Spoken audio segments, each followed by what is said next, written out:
So, deep inside the technical heart of Bitcoin, there's this pretty intense debate raging. And it's not about the price. Nope, this is a fight over code, over philosophy, and really over the very purpose of the world's first cryptocurrency. We're going to break down this battle between two versions of its software, Bitcoin Core and Bitcoin Knots. And this is the statement that just lit the fuse. Luke Dasher, who's a longtime and really respected Bitcoin developer, sent shockwaves through the whole community with this claim. But is he just being dramatic, or is he onto something? A genuine threat that could unravel Bitcoin as we know it. Right, so what on earth could be so serious that it leads to talk of permanent death? Well, the answer gets to the very soul of what Bitcoin is, and what some people believe it absolutely should or shouldn't be. To really get what this fight is all about, you've got to understand one super important thing first. There is a huge difference between simply using Bitcoin, like on a phone app, and truly running Bitcoin yourself. The best way to think about it is like buying gold. When you use a typical wallet app, you're basically trusting the dealer, the company running the service, to tell you your Bitcoin is real. But when you run your own node, oh, you become your own expert. You're the one verifying the gold yourself. You don't have to trust anybody. So, what is this thing that lets you do that? Well, it's called a Bitcoin node. It's software you run on your own computer, and what it does is download the entire history of every Bitcoin transaction ever made. This is what gives you sovereignty, your power in the network. Your node doesn't ask for permission, it enforces the rules for itself. And let me tell you, running a node is a real commitment. You're downloading a massive ledger. We're talking around 700 gigabytes, and that number just keeps going up. This whole setup ensures that the people validating the network are dedicated, which is a key feature. But as we'll see, it's also becoming a major point of conflict. Okay, so now that we've got a handle on what a node is, let's get to the actual battlefield. It's a place called the Mempool, and you can just think of it as a kind of digital waiting room for transactions. See, every single Bitcoin transaction goes on this little two-step journey.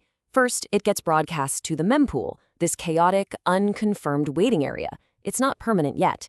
Then miners come along, pick transactions out of this pool, bundle them up into a block, and then add them to the blockchain. That's the permanent, unchangeable record. And that's it. That is where this entire fight is happening. It's not about the permanent blockchain itself, at least not yet. It's all about the rules of that waiting room. It's a debate over what should even be allowed to get in line in the first place. And this, right here, is where we get to the absolute heart of the matter. This isn't just some technical squabble over a few lines of code.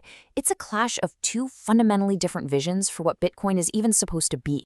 So on one side, you've got Bitcoin Core. That's the software most people use. It's moving towards allowing more and more data to be attached to a transaction. But on the other side, you have Bitcoin Knots, and they're arguing for really strict limits to stop the network from being flooded with what they call spam, basically anything that isn't a pure financial transaction, and to make sure Bitcoin stays focused on one thing and one thing only, being money. There's this house analogy that just perfectly nails the difference in thinking here. The core developers are basically saying, look, there's already a way to sneak data onto the network. It's like a window that's already unlocked. So why are we pretending the locked front door offers any real protection? Let's just open it. But the Knots camp fires right back, saying, whoa, hold on. Just because a window is unlocked doesn't mean you should throw open the front door and invite everyone in. That's just asking for trouble. So what's the trouble they're so worried about? What are the actual fears here? Well, they're afraid Bitcoin will stop being sound money and just become a clunky database for, well, anything. They're worried node operators could be forced to store huge, unwanted files and even potentially illegal material right on their personal computers. And all of this would bloat the blockchain, making it way too expensive and difficult for regular people to run a node, which could centralize the whole system. Okay, so if the community decides, yep, this is a real problem, how do you even begin to fix something that has no CEO, no central boss, no headquarters? This is like the ultimate test of a decentralized system. Well, when it comes to changing the rules in Bitcoin, there are basically two ways you can go. The first is a hard fork. Think of it as a messy divorce. It creates a brand new, totally incompatible version of the coin, and it splits the community right down the middle. On the other hand, you have a soft fork, which is much more like a cooperative software upgrade. It introduces new rules, but in a way that's backwards compatible, so the network stays together. We've actually seen this play out before, and history gives us a pretty clear lesson. Back in 2017, there was a huge fight that led to a hard fork creating Bitcoin Cash.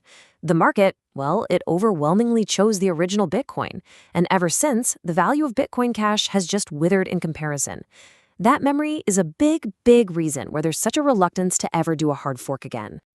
Yeah, so given those risks, a hard fork is pretty much seen as the nuclear option.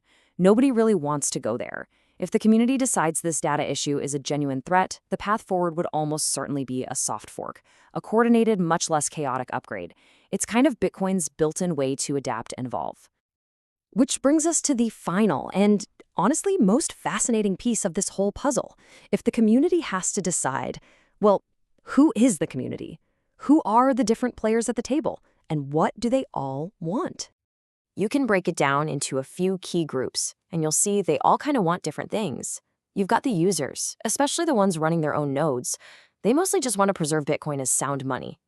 Then you have some developers who are really excited to build new apps on top of Bitcoin's super secure foundation.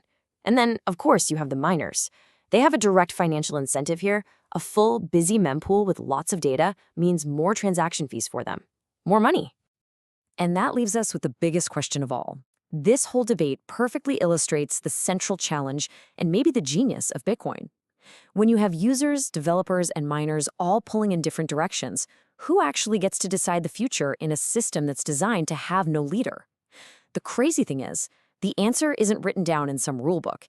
It's being decided right now in the middle of this very fight.